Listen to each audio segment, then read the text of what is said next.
So hello everyone, welcome back to my new video. और इस video में मैं कंप्लीट डॉक्यूमेंट वेरिफिकेशन का प्रोसेस बताऊंगा। उसके अलावा फिजिकल और मेडिकल का जो भी एक्सपीरियंस रहा वो भी आपके साथ शेयर करने वाला हूं। सो वीडियो को शुरू करने से पहले मैं अपने बारे में इंट्रोड्यूस कर दूं। So I am Abhay Shukla, selected as GST inspector in SSC CGL 2025 in my first attempt, और मुझको भुवनेश्वर जोन एलोकेट हुआ है। सो 30 जुलाई को सुबह 8 बजे हम लोग का रिपोर्टिंग टाइम था जीएसटी भवन भुवनेश्वर में। हम लगभग 30 के करीब स्टूडेंट्स थे और सभी लोग वहाँ पे रिपोर्टिंग किए थे। सबसे पहले हम लोगों को एक रूम में लेके गए और वहाँ पे हम लोगों को एक बैच नंबर एलोकेट किया गया। उसके बाद हम लोगों का सबसे पहले हाइट मेजरमेंट हुआ और चेस्ट मेजरमेंट हुआ। सो मेल कैटेगरी के लिए अगर हाइट बात किया जाए तो 157 सेंटीमीटर के करीब होनी चाहिए। अगर उससे कम आपकी हाइट है तो फिर आप रिजेक्ट हो सकते हैं। पर चेस्ट एक्सपेंशन में आपका मिनिमम चेस्ट 81 सेंटीमीटर होना चाहिए और एक्सपेंशन मिनिमम 5 सेंटीमीटर का होना चाहिए। सो अगर चेस्ट में 2-3 सेंटीमीटर की कमी भी होती है तो वो मैनेज कर लेते हैं, उसमें कोई दिक्कत नहीं है। सो इसके बाद में हम लोग को फिजिकल के लिए लेके गए। फिजिकल में सबसे पहले हम लोग का 1600 मीटर का वॉकिंग हुआ था, जो कि 15 मिनट में हम लोगों ने कंप्लीट किया था। उसके बाद हम लोग को रेस्ट किए कुछ देर और फिर हम लोग को साइकिल प्रोवाइड किया गया और फिर स्टार्ट होती है साइकिलिंग। सो साइकिलिंग में क्या हुआ कि हम लोगों को 8 किलोमीटर की साइकिलिंग कंप्लीट करनी थी 30 मिनट के अंदर, और साइकिलिंग में भी सबका लगभग कंप्लीट हो चुका था। और साइकिलिंग में कुछ ऐसे बच्चे थे जिनके क्रैम्प पैर में पड़ गए थे, तो उनका भी फिर भी मैनेज कर लिया गया। तो वॉकिंग और साइकिलिंग में कोई दिक्कत नहीं होती है, मतलब वो लोग मैनेज कर लेते हैं, उसमें कोई बाहर भी नहीं होता है। ये होता है फिजिकल प्रोसेस। फिजिकल के बाद में अगर बात किया जाए मेडिकल में क्या होता है, तो कुछ ऐसे जोन होते हैं जहाँ पे मेडिकल वो लोग खुद करवाते हैं, कुछ टेस्ट वहाँ पे करवाते हैं। पर मेरे वाले जोन में क्या हुआ था कि उन्होंने एक मेडिकल का फॉर्म दे दिया था और उसी फॉर्म को हम लोग को जो सीएमओ होते हैं डिस्ट्रिक्ट हॉस्पिटल में बैठते हैं उनका साइन करवाना रहता है, तो वो मैंने करवा लिया था। और कैसे क्या प्रोसीजर होता है उसके बारे में भी बात करते हैं। सो मेडिकल बनवाने के लिए क्या होता है कि आप मिनिमम क्राइटेरिया होती है किसी भी डॉक्टर का जिसमें साइन चाहिए, वो या तो सिविल सर्जन होना चाहिए या तो सिविल सर्जन रैंक से ऊपर का होना चाहिए। तो मैंने तो सीओमओ सर से करवा लिया था, चीफ मेडिकल ऑफिसर जो होते हैं डिस्ट्रिक्ट हॉस्पिटल में, उनसे करवा लिया था, तो उन्होंने प्रॉपर उसको कर दिया था। तो ऐसे आप मेडिकल सर्टिफिकेट बनवा सकते हैं। सो मेडिकल प्रोसेस में एक ही ऐसी कंडीशन होती है कि जब आप बाहर हो सकते हैं, वो होता है कलर ब्लाइंडनेस, जो कि जितने भी इंस्पेक्टर की पोस्ट होती हैं जैसे जीएसटी इंस्पेक्टर, प्रिवेंटिव इंस्पेक्टर हो गए, तो इन सब में क्या होता है कि कलर ब्लाइंडनेस आप नहीं होनी चाहिए। अगर आप कलर ब्लाइंडनेस हैं तो आप इन पोस्ट के लिए एलिजिबल नहीं हैं और आप रिजेक्ट हो सकते हैं, तो ये आप ध्यान जरूर दीजिएगा। तो ये प्रॉपर हो गया मेडिकल प्रोसेस। अब हम बात करते हैं डॉक्यूमेंट वेरिफिकेशन। तो फिजिकल के बाद में हम लोगों को लंच करने का मौका मिला, जो कि उन्होंने खुद प्रोवाइड किया, और लंच कराने के बाद में फिर हम लोगों का डीवी शुरू होता है, लगभग 12 बजे के करीब शुरू होता है। तो डॉक्यूमेंट वेरिफिकेशन में क्या होता है कि वो 20 से लेकर के 25 पेजेस का एक पीडीएफ प्रॉपर आपको प्रोवाइड करते हैं, आपकी ईमेल पे आ जाता है।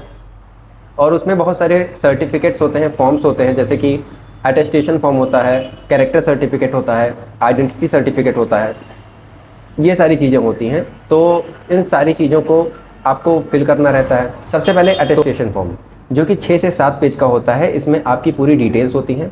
इसको आपको खुद ही फिल करना रहता है। इसकी 3 कॉपी करनी पड़ती है और तीनों कॉपी को खुद फिल करके ले जाना पड़ता है।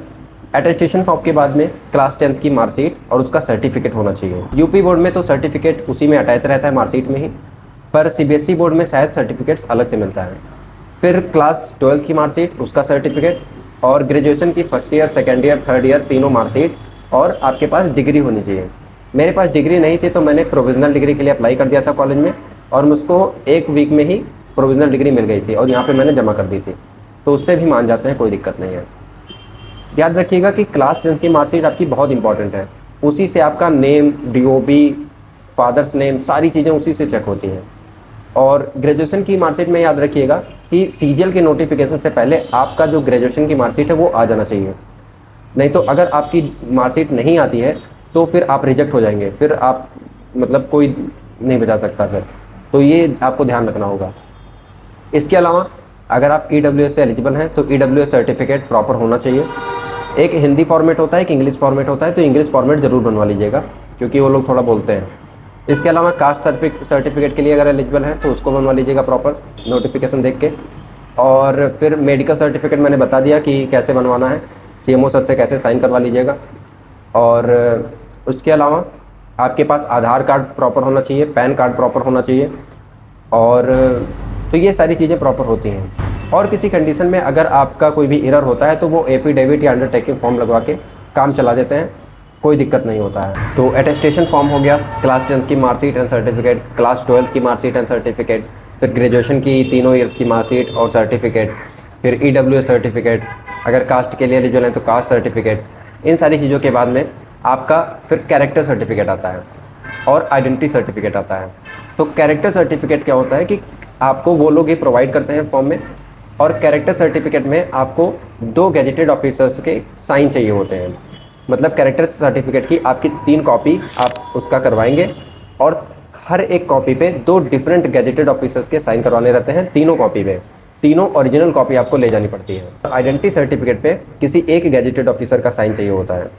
तो इस तरीके से आपको करवाना रहता है। आइडेंटिटी सर्टिफिकेट की भी 3 ओरिजिनल कॉपी आपको ले जानी पड़ती है। अब आपके डिस्ट्रिक्ट में गैजेटेड ऑफिसर कौन कौन हो सकते हैं? जैसे आप एमपी या एमएलए से साइन करवा लीजिए, या फिर एसडीएम से साइन करवा लीजिए, नायब तहसीलदार, तहसीलदार, या पंचायत इंस्पेक्टर जो कि ब्लॉक में बैठते हैं, ब्लॉक डेवलपमेंट ऑफिसर, या कोई भी गवर्नमेंट कॉलेज के जो प्रिंसिपल होते हैं उनसे भी साइन करवा सकते हैं। ये सभी गैजेटेड ही होते हैं। बाकी किसी भी जो सिविल सर्जन रैंक के अगर डॉक्टर हैं, या उससे ऊपर के कोई भी डॉक्टर हैं, या सीएमओ सर हो गए, तो इन सबसे भी साइन करवा सकते हैं। ये सब भी गैजेटेड ऑफिसर ही होते हैं। सो मेरे केस में क्या हुआ था कि मेरे जो डिस्ट्रिक्ट में मैक्सिमम जो ऑफिसर्स थे उन सबका ट्रांसफ़र हो चुका था। मतलब जितने भी ऑफिसर थे वो सब नए नए आए थे, 3 मंथ या 4 मंथ ही हुआ था। तो उसमें लिखा हुआ था, नोटिफिकेशन में ये लिखा था कि उनको कम से कम 2 साल आपके डिस्ट्रिक्ट में वो होने चाहिए, तभी वो एलिजिबल हैं साइन करने के लिए। तो मेरे तो मैक्सिमम ऑफिसर नहीं मिल रहे थे, तो मैंने एक एमएलए सर से साइन करवाया था। एक वेटरनरी डॉक्टर जो होते हैं, पशु डॉक्टर, वो भी क्या होते हैं, गैजेटेड ऑफिसर होते हैं, तो उनसे भी मैंने साइन करवा लिया था। एक सीएचसी जो होती है, कम्युनिटी हेल्थ सेंटर, आपके विलेज में होगा, वहाँ की जो चीफ एग्जीक्यूटिव होती है वो भी एमबीबीएस डॉक्टर होते हैं, वो भी गैजेटेड होती हैं, तो उनसे भी साइन करवा सकते हो। तो मैंने उनसे भी करवाया था। तो इस तरीके से प्रॉपर मैंने सब कुछ करवा लिया था। तो डॉक्यूमेंट वेरिफिकेशन प्रॉपर ऐसे ही कंप्लीट होता है, और लगभग शाम के 4 या 5 बज जाते हैं। फिर हम लोग बाहर निकलते हैं, थोड़ा फ़ोटो वोटो खिंचवाते हैं, और काफ़ी अच्छा लगता है। फर्स्ट एक्सपीरियंस रहता है जीएसटी भवन जाने का, और बहुत अच्छा लगता है। सो यही रहता है सब कुछ। सो प्रिपरेशन करते रहिए और अपना 100% दीजिए, और नेक्स्ट ईयर आप भी सेलेक्ट होइए और अपना एक्सपीरियंस शेयर करिए। तो आप सबको बहुत सारी विशेष नेक्स्ट ईयर सीजीएल के लिए, और आप भी सेलेक्ट होकर आइए। So thank you for watching my video, और चैनल को ज़रूर सब्सक्राइब कर लीजिएगा फॉर नेक्स्ट वीडियोज़ के लिए। Thank you.